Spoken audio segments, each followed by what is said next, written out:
Hello everyone, this is Bill Griffin. Welcome to Different Take Podcast. If you like this content, please subscribe, like, share, comment. Really appreciate you watching. You might know that Adam Schiff, the congressman from California, Kevin McCarthy, the Speaker of the House, is blocking him from serving on the Intelligence Committee. So Adam Schiff, who is a prolific liar, whiner, very divisive person. No one will accuse him of being charming. He's an unbelievable lack of charm. I'm going to start with this clip you can find on YouTube. It's entitled Top Russiagate Pushing Dems Kicked Off Intelligence Committee. This is from the Jimmy Dore channel, and this is Aaron Mate talking with Jimmy Dore. He's there. Schiff is hands down the biggest and most dangerous liar in Congress. The policies that he's pursued, the agenda he's pursued, have been terrible for the U.S. and terrible for the world. I think the agenda he has major responsibility for this current crisis in Ukraine. Let's recall what Schiff has done. First of all, after 2016, when Hillary Clinton lost, what Democrats should have been doing is reflecting on why. Namely, that Hillary Clinton represented a corrupt wing of the party and that they had been caught conspiring against the populist candidate that they had, Bernie Sanders. Adam Schiff helped deflect from all that by basically blaming Clinton's loss on Russia and then claiming that there was a sweeping Trump-Russia conspiracy plot, elevating that to be the top issue for Democrats after 2016. And what did Adam Schiff do to advance that? He lied. He claimed in March 2017, he went on Meet the Press and said that he had seen from his position on the House Intelligence Committee, he had seen more than circumstantial evidence of Trump-Russia collusion, which of course he couldn't tell us about. This is from Glenn Greenwald, who's talking about Adam Schiff. Glenn Greenwald is a journalist, lives in Brazil, and he is actually is liberal. But he is a journalist and appears on Fox News quite a bit with Tucker Carlson. But this is a tweet from him. Listing all of Adam Schiff's major lies would require a book, but there's no disputing one fact. Before the 2020 election, he abused his authority as chair of House Intel to endorse a knowing lie. The Biden laptop was Russian disinformation. That alone justified his removal. Adam Schiff has also been a warmonger for sure. He loves war, especially if it's Russia. This is Adam Schiff tweeting a tweet from him whining about being kicked off the Intelligence Committee. Kevin McCarthy just kicked me and Representative Swalwell off the Intelligence Committee. This is petty political payback for investigating Donald Trump. If he thinks this will stop me, he will soon find out just how wrong he is. I will always defend our democracy. So if there was political payback, that wasn't it. It was because Democrats were blocking Republicans from serving on committees. And it's kind of unprecedented. And he's all in favor of that. Nancy Pelosi had no problem with it, but he was all in favor of that and cheerleading for that. So if there's any political payback, that's what it's about. Because some of the House Republicans do not support Donald Trump. So it's a silly assertion. But Adam Schiff, you could say he's a silly man for sure. This is another tweet on Adam Schiff's Twitter feed, Viva Fry. So if you don't know who Viva Fry is, it's a YouTube, or he has a YouTube channel. I'm sure he's on Rumble and a lot of other platforms. But it's Canadian, I highly recommend him. And he's a very pleasant person. But he came up with this idea to put this poll on Adam Schiff's Twitter feed. Let's do a poll, shall we? Do you think Adam Schiff deserved to be kicked off the Intelligence Committee? Yes, 93.5%. No, 6.5%. So the general public, if you care at all, you're against, or you're not for Adam Schiff being on the Intelligence Committee because he's a liar and a leaker. And if you follow politics at all, you know these things. So November 9th, 2021, Adam Schiff appears on the show The View. And I've said several times, The View has no redeeming qualities, in my opinion. But it has a market. People watch it. I guess they think it's entertaining or something. I don't get it. But, and I'm not a big fan of 5 people sitting around a table, and a lot of channels do this, where everyone has an opinion on everything, and I'm not a big fan of that format. But The View is particularly bad, even in that format. They're awful. But this is November 9th, 2021. Adam Schiff appears there, and Adam Schiff appears on all these programs. He loves television, and he loves coming on television, but he won't show up on Fox News or anything that's not friendly. So this is The View. Morgan Ortagus asks him a question. This is Schiff's response. Whoever lied to the FBI or lied to Christopher Steele should be prosecuted, said Schiff. If people lied to the FBI, they should go to jail, he said, without accepting any responsibility for pushing and defending the dossier. So she's asking him, why did you lie about this Russian collusion business? And that was the basis for it. Made several claims, none of them were true.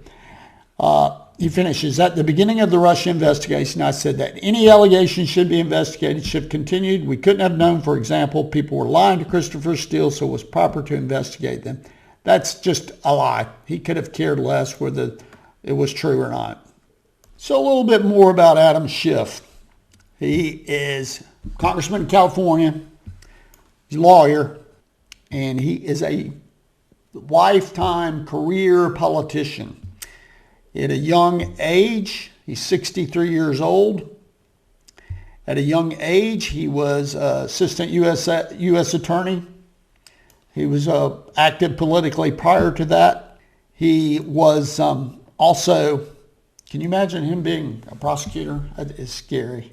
The lies that he'd do anything to get a conviction, I bet.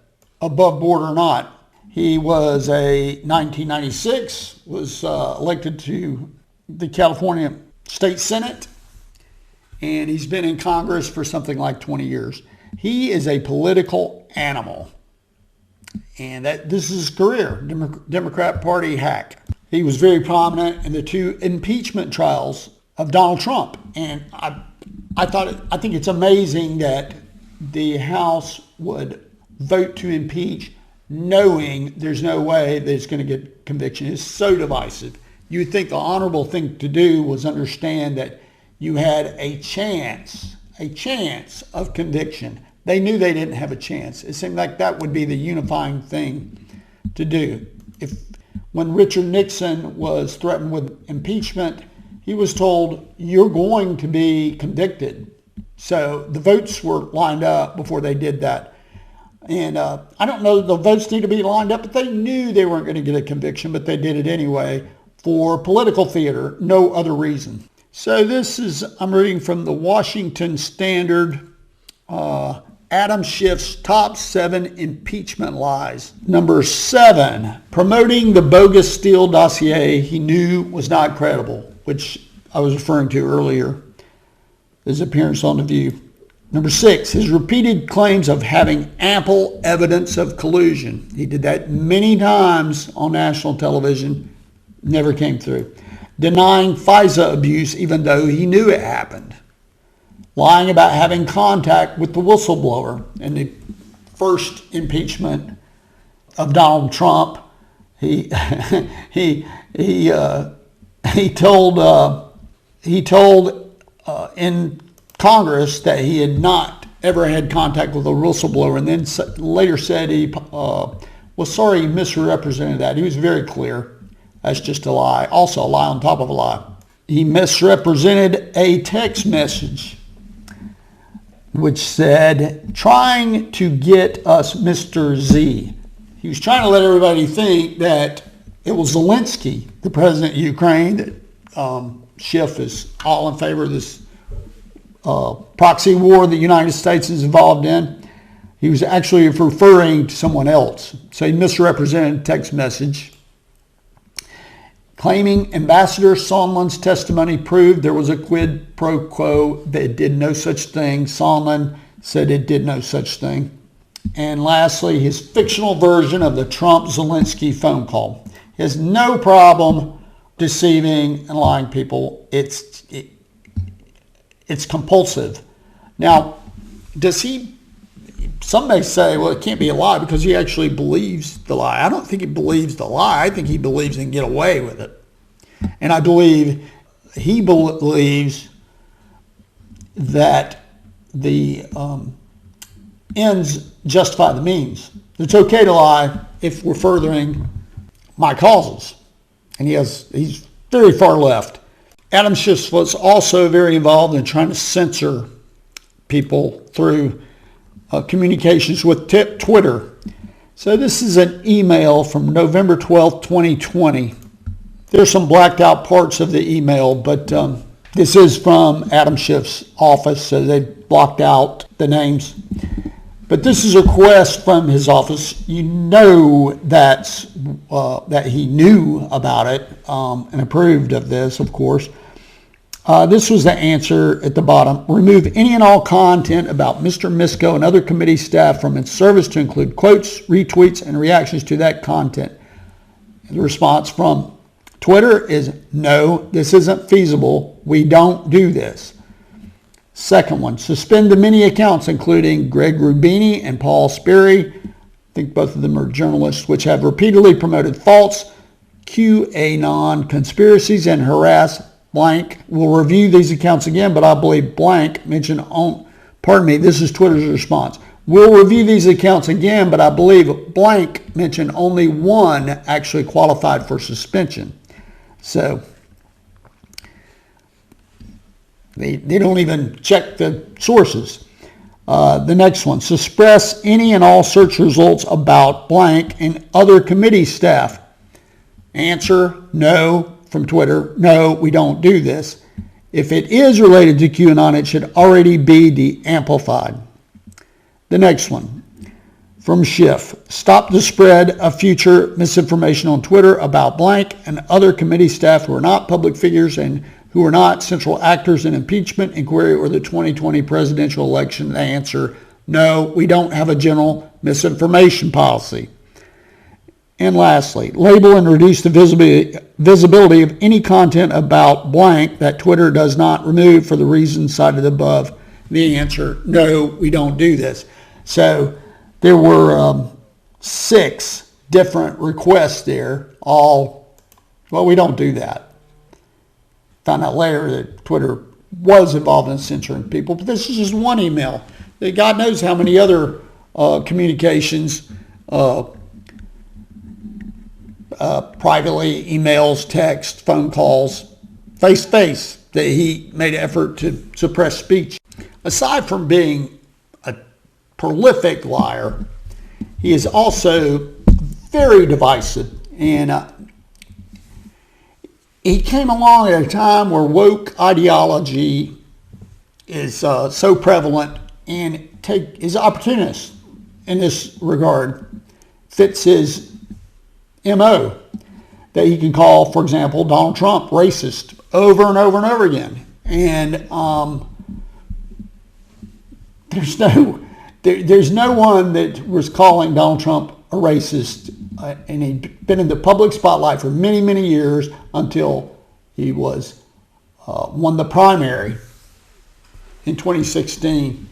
And of course, the accusations really got ramped up after that. But then you have a lot of people that they're saying he was racist against, saying no, I've never seen that side of him. That makes no sense. He doesn't care. He has no ability to give people the benefit of the doubt. But the thing that really is, I think, important with Adam Schiff is he claims to care about democracy, but part of democracy is, for example, having a voting system you can trust. Well, he's all in on voting by mail. Was it unreasonable to distrust voting by mail? Is that unreasonable? Well, he would say, yes, that's unreasonable. I'm sure he would. But that's part of woke ideologies, to suppress speech. Even some people that are woke would say, well, Twitter can do whatever they want. It's a private company. Well, that's against the spirit of free speech, even if they were allowed to do it. But there's some, I'm not going to get into the issues of why that's kind of doesn't make a lot of sense, because they get special protections. But it's still against the the spirit of free speech to try to get someone fired or label them as a racist, or it goes on and on with him. If anybody doesn't believe in democracy, it's Adam Schiff. I can't imagine going into business with him and trusting him with my money. I can't imagine doing something like that, and I certainly can't imagine him being a prosecutor. Can you imagine how dirty he was to do anything? I'm sure he would fabricate evidence, or at least consider it, and all sorts of advantages. There's maybe he took his duties as officer of the court seriously when he was assistant U.S. attorney, but based on the pattern that I've seen the last few years, I doubt it.